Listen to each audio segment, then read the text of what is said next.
Hi everyone, thanks for connecting with me today. I'm liberating. I'm a neurologist, a speaker, and a change agent. If you've not watched my previous videos, I enjoin you to please go to my YouTube channel, my Facebook page, or my Instagram account. The videos will actually add value to your life, and I believe you'll be blessed. Today I'll be talking about integrity. Integrity is really important if you're going to navigate change successfully. Integrity is really key if you're also going to create the desired change that you need in your life. I remember a story that illustrates integrity, and the story that, every time I think about still makes me feel, whoa. You see, I was in second year of medical school when this happened to me. We were studying a course called biochemistry. The course was taught for a whole academic year, at the end of which we were expected to write a professional exam. So a part of the course required us to have some laboratory studies. So there was a laboratory component to the course. We were given laboratory manuals by the department, which was paid for, and all our weekly sessions were recorded in this manual. At the end of the year, we were expected to submit the manual and do a laboratory exam. Now, because of my lack of funds or inadequate funds, what I decided to do was to do a photocopy. And I got some of these guys who were very good in book publishing to sort of replicate the book in a way that would cost me little to nothing. So the book was photocopied, was bound in the same or very similar way to the original. So you could probably not tell the difference between the original and the photocopy. It was so well done. Now, what happened was that on a weekly basis, I would go to the laboratory, fill in all my studies and all the assignments and the work in the laboratory manual that I had, which was not the original. It was a photocopy of the original. And the lecturers and the laboratory technicians will mark and would score us, and that's what we're doing. And that's what I was doing. I was doing that throughout the year, and I had no problems doing all the assessments throughout the year. At the end of the academic year, we sat for the theory, the professional exam, the theory component. The following week or so, we were supposed to sit for the laboratory exam. And I was shocked on the day of the exam, the access to the hall was only assured through your manual. So you had to submit or show evidence that you had a laboratory manual before you were allowed to go in. It was almost like your evidence of attendance that you've been attending the laboratory sessions. So as we queued to get into the hall, I realized that, whoa, they had a list. They had a list of those people who purchased the manual. So when you submit your manual, they tick your name. You submit the manual, they tick your name. And I just felt strongly that my name was not on the list. I felt, well, I did not purchase the manual. I did all the assignments, but I did not purchase the manual. The manual I have here is not a real manual that I purchased. It was a photocopy. So as I queued, I stayed at the back of the queue. Everyone went in.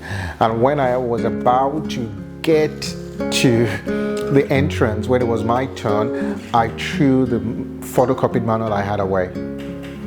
I just said, okay, I can't submit this, because once they get the manual from me, they would ask me how I got a manual when I didn't purchase one.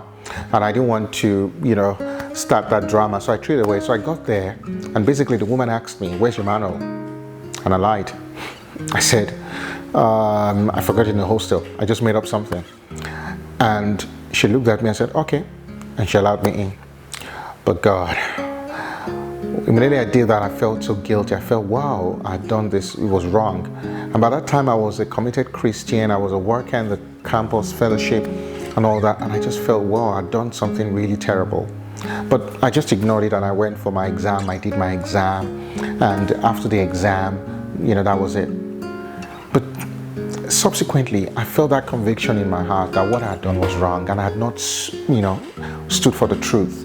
And I should have just said exactly what had happened to me, and the reason why I couldn't get the manual. But I felt so timid and so scared, and I was afraid.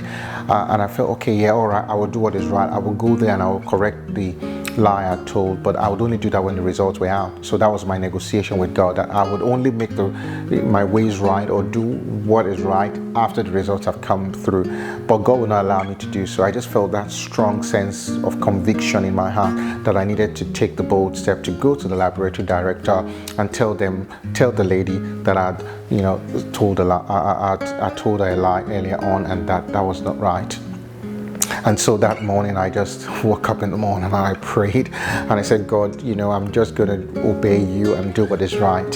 So I walked to our office and she allowed me in, and I said, excuse me, the exam we had a few weeks ago, I actually lied to you when I said I left my manual in the hostel.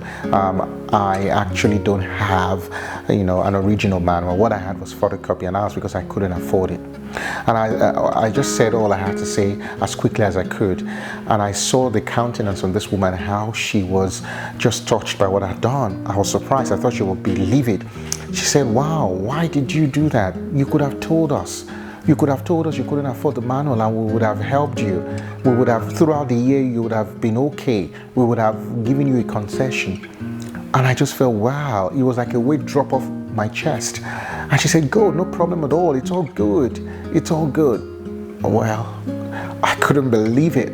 For about 2 to 3 weeks after the exam, I was living in guilt and in condemnation, and I felt so bad about myself, worrying about something that would have been dealt with at the beginning of the year. If I'd gone to them to say, I don't have money for this, I can't afford this, she was saying they could have given me a concession. And even if I had not done that, if I had told her the truth right at that on the day of the exam, she would have allowed me no matter what. But here I was, living in guilt and condemnation, compromising my stand and saying a lie that was unwarranted. I felt so bad, and I said, oh yes, I wouldn't do it again. I'll try my best as much as God helps me by His grace to say the truth at all times. You see, integrity does not mean flawlessness. Integrity means strength in the midst of flawlessness.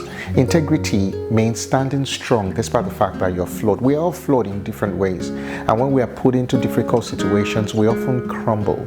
But you see, when we learn to lean on God, when we learn to lean on His grace and lean on our relationships, we can stand strong and do what is right. A lot of the times we crumble. A lot of the times we turn our back from what is right because of the fear of rejection or the fear of failing.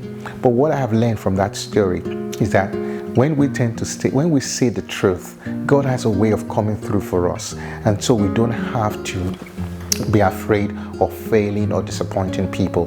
When we stand for the truth, God has a way of honoring us and helping us achieve what we can achieve. If you're going to go through change successfully, and if you're going to create the desired change that you need in your life, you have to be a person of integrity, a person that will say the truth no matter what, a person that will say the truth even when it is unpopular. I hope this has encouraged you in one way or the other. Continue to follow me on all my social media handles. You can follow me on Instagram, like my Facebook page, or subscribe to my YouTube channel. You can also visit my website at liberating.com. I hope I've been a blessing to you, and I hope to see you very soon. Take care of yourself and be a man or woman of integrity. Cheers.